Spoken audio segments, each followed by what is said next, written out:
Muy buenas tardes, mi nombre es Alejandra Rodríguez, soy psicóloga, directora del Centro del Dolor Chile.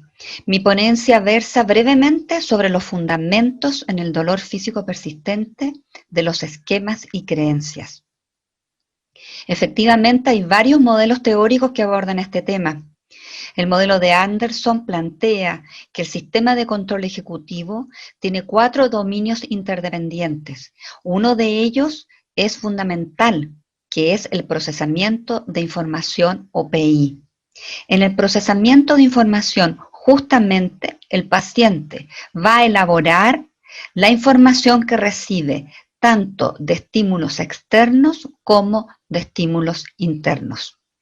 En este procesamiento de información hay una estructura cognitiva fundamental que se denomina esquema. Es un sistema de conocimiento humano, pero no solamente es un sistema que alberga conocimiento, sino que también me permite procesar la información nueva y actuar de acuerdo a ese procesamiento. Desde esta perspectiva, vamos a definir esquemas como constructos básicos desde los cuales el sujeto categoriza, describe, interpreta y decide, tomando decisiones y teniendo respuestas conductuales. Los esquemas no son solamente una construcción abstracta ni teórica, sino que tiene una fuerte evidencia en su bajada a lo conductual. ¿Cómo se forman los esquemas en el individuo? En todos nosotros se forman a partir de la experiencia personal que tenemos en situaciones recurrentes.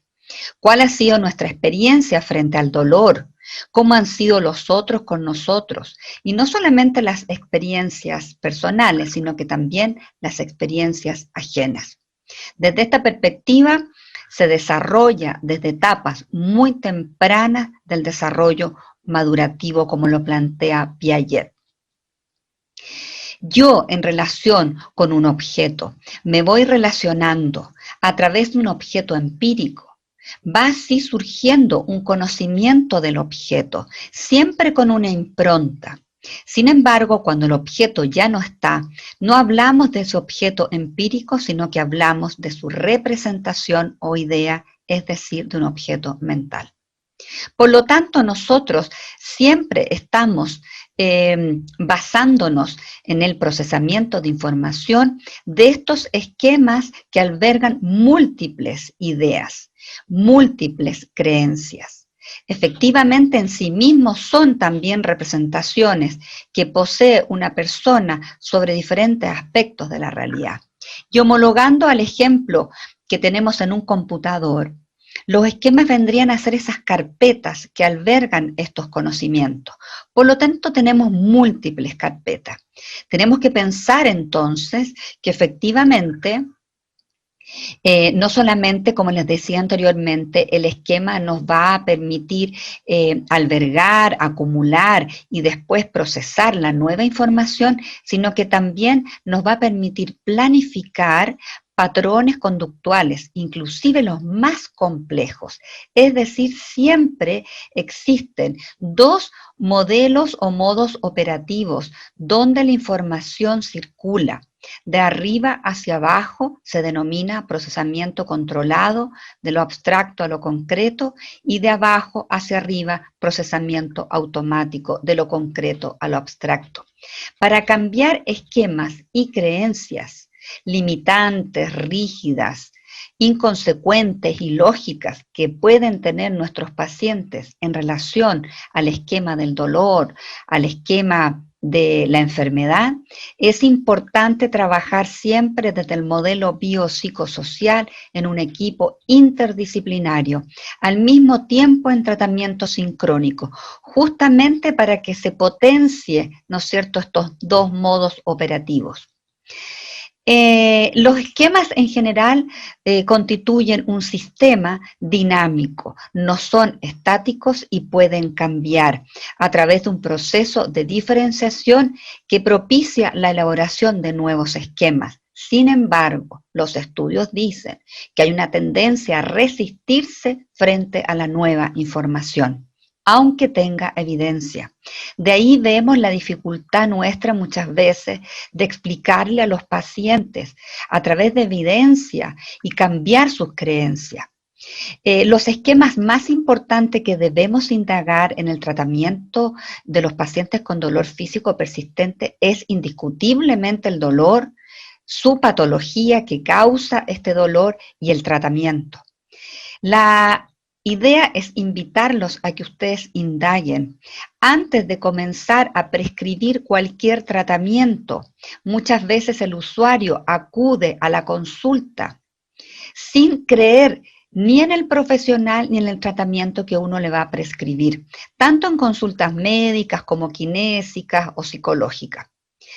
Desde esta perspectiva les reitero que en general los sujetos tienden a procesar fundamentalmente aquella información que encaja en el sistema o en el esquema previo y realmente a desechar o a tener una resistencia con nueva información. Por eso es tan importante la educación en dolor o la psicoeducación. Dentro de los esquemas habitan las creencias, que son verdades subjetivas. Ya desde antaño que hemos descartado esa tendencia y esa urgente necesidad que teníamos de la objetividad, ¿no? Es una convicción, es lo que yo pienso y cómo este pensamiento y esta idea y este conocimiento acerca de ciertas cosas va teniendo diferentes grados de profundidad. Entonces, claramente vamos a ver pacientes que tienen una idea precoz o una idea que se está formando versus pacientes que tienen certezas, es decir, creencias muy arraigadas. Claramente una creencia muy arraigada, reforzada a veces por otros profesionales inclusive, es realmente más difícil de cambiar. Y por último, tenemos un concepto muy interesante que es el concepto de increencia. Es decir, cada sistema de creencias también tiene un subsistema de increencia. Esto significa el no creer. Y efectivamente la invitación es a preguntarle directa y claramente a los pacientes o usuarios si creen en nosotros, si creen en el tratamiento, si creen en las posibilidades de mejora. Efectivamente, se ha visto que las creencias conllevan una disposición a actuar de acuerdo con lo creído, versus la increencia implica una disposición a no actuar en virtud del rechazo que suscita lo no creído.